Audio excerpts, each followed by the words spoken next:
Gusto mo ba siyang makausap? Siyempre naman po. Anong gusto mong sabihin sa tatay mo? Gusto ko pong alamin kung bakit niya kami iniwan. Kung bakit mas pinili niyang lumayo sa amin, kami naman yung una niyang anak. Hindi siguro kami magiging ganito kahirap kung hindi niya kami iniwan. Hindi na siguro ako magpapaka-baliw sa scholarship para makapag-aral at matulungan ko yung pamilya ko.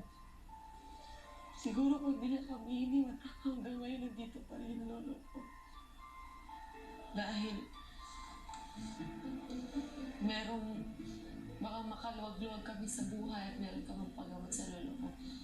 Pero hindi niya naman po responsibilidad na alagaan kami at magtrabaho po siya para sa amin. Pero matanda na po siya. Kaya nagagalit ako sa kanya.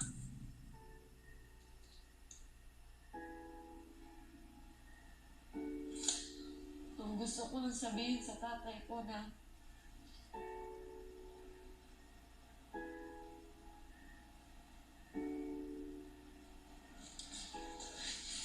kahit iniwan mo kami,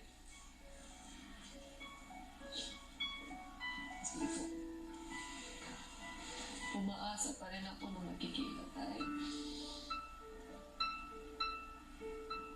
Maraming salamat sa pagpapakatotoo mo, Maymay. Abangan bukas